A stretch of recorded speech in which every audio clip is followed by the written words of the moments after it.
Hello everyone, welcome to mind boosting classes. आज English speaking course का 27वां day है, यानी कि 27वां दिन। तो चलिए शुरू करते हैं। और इस वीडियो में हम देखने वाले हैं गणना एवं मात्रा सूचक शब्द। उससे पहले अगर आपने अभी तक हमारे चैनल को सब्सक्राइब नहीं किया तो जल्दी से सब्सक्राइब कर दीजिए। तो कुछ संज्ञा शब्द गिने जा सकते हैं और कुछ नहीं गिने जा सकते। गिनने योग्य और न गिनने योग्य शब्दों को अलग अलग अभ्यास कीजिए। शब्दों का हमें अलग अलग अभ्यास करना चाहिए। जो गिन सकते हैं वो अलग और जो नहीं गिन सकते उन्हें अलग।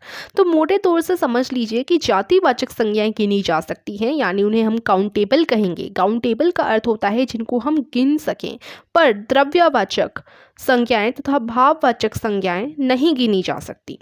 यह भी याद रखें कि केवल काउंटेबल नाउन्स गणना की संख्या ही एक वचन सिंगुलर या बहुवचन प्लूरल हो सकती हैं। Example boy, boys. तो ये हमें ध्यान रखनी है कि जो भी काउंटेबल नाउन्स है, देखो आपको ये बात भी ध्यान रखनी है कि जो काउंटेबल नाउन्स होते हैं वो क्या होते हैं, जिन्हें हम गिन पाए।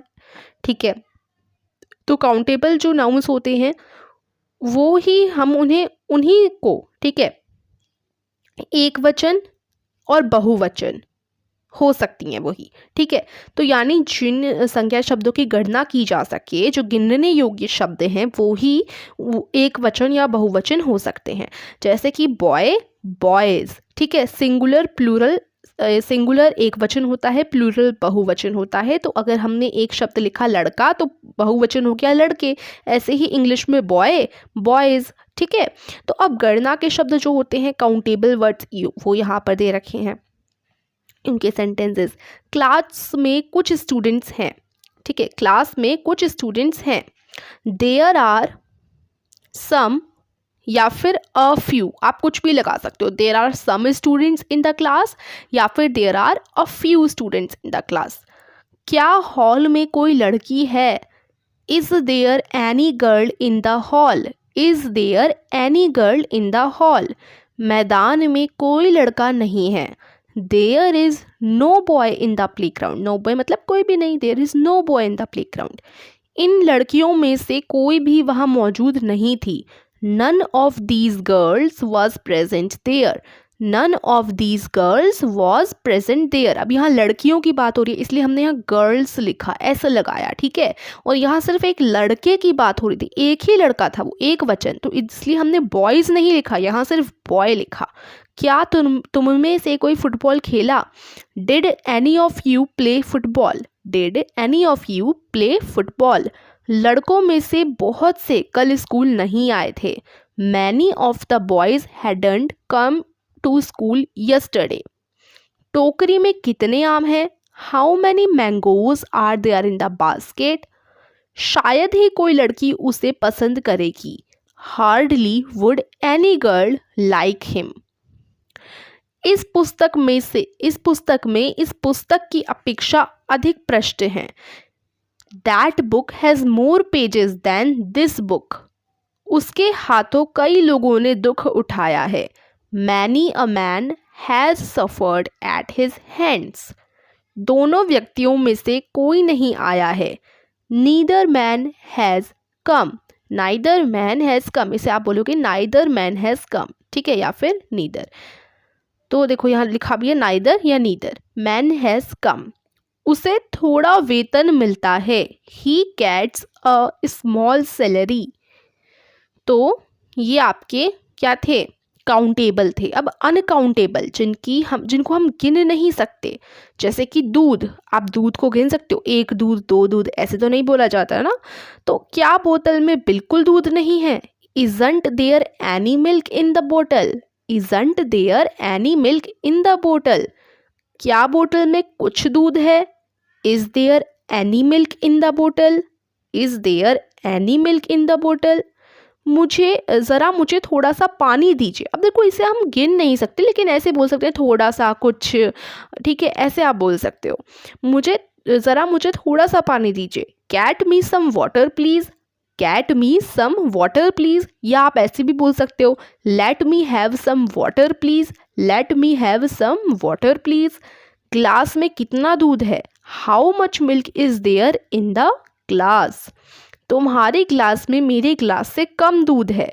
Your glass has less milk then mine. Your glass has less milk then mine, मतलब मेरे में जितना दूध है उससे कम दूध तुम्हारे ग्लास में, मेरे ग्लास में जितना दूध है उससे कम दूध तुम्हारे ग्लास में है। क्या मैं तुम्हें थोड़ा दूध और दूं? Shall I give you some more milk? Shall I give you some more milk, या फिर will you have some more milk? नदी में बहुत पानी था। There was a lot of water in the river. There was a lot of water in the river. क्या वह उसका ठीक आधा है? Is it exactly half of that? Is it exactly half of that?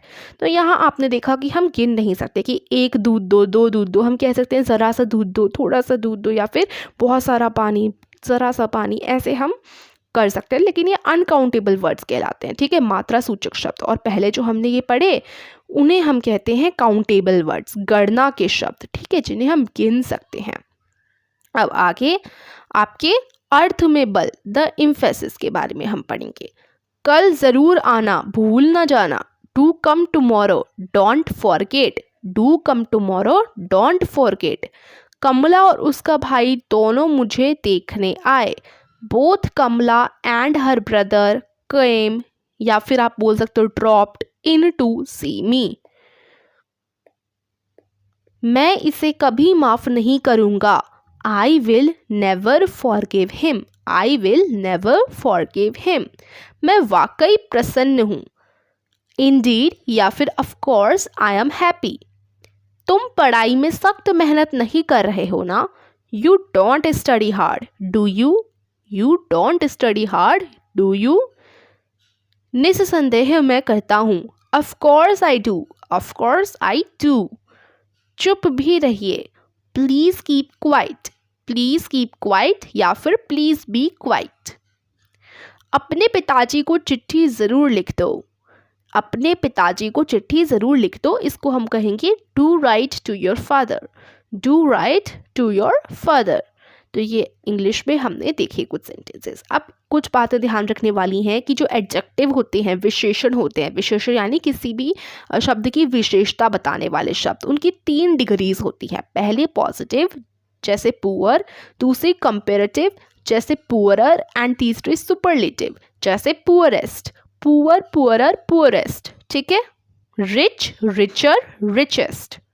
ऐसे Ram is poorer then Mahesh. Ram Mahesh से ज़्यादा poorer है। या फिर Ram is richer then Mahesh. Ram Mahesh से ज़्यादा रिच है मतलब। He is more careful than his brother. ये जो है ज़्यादा केयरफुल है अपने भाई से। ठीक है, he is more careful than his brother. Comparative degree का प्रयोग करते समय पुअरर आदि विशेषणों के बाद देन अवश्य लगता है। जब भी, जैसे देखो हमने देखी पॉजिटिव में तो नॉर्मल शब्द होता है पुअर, उसके बाद कंपैरेटिव में ER और जुड़ जाता है, पुअरर हो गया। तीसरा सुपरलेटिव में EST जुड़ जाता है, पुअर के बाद EST, पुअरेस्ट। ठीक है, रिच, रिचर, रिचेस्ट। तो इसमें आप देखेंगे कि जब भी हम कंपेरेटिव पुअरर का यूज़ करते हैं तो कंपेरेटिव का मतलब है कंपेयर करना, हम किसी से तुलना कर रहे हैं। जैसे अब हम कंपेरेटिव डिग्री जो है पुअर की, पुअरर का जब हम यूज़ कर रहे हैं तो यहाँ हम बोल रहे हैं Ram is poorer then Mahesh, कि राम महेश से ज़्यादा पुअरर है। तो यहाँ हम तुलना कर रहे हैं राम की और महेश की, तो इसलिए इधर देन लगाना आवश्यक हो जाता है। देन आप ज़रूर लगाओगे क्योंकि तुलना करते समय, कंपेयर करते समय देन हमें लगाना पड़ता है। He is better than him, वो उससे ज़्यादा बेटर है। He is more careful than his brother, तो देन ज़रूर लग रहा है ना इधर। तो ये चीज़ ध्यान में रखनी है कि कंपेरेटिव डिग्री का जब आप यूज़ करो तो आप देन लगाओगे। सुपरलेटिव डिग्री का प्रयोग करते समय द को विशेषण से पहले रखते हैं, जैसे Manohar is the oldest boy in the class.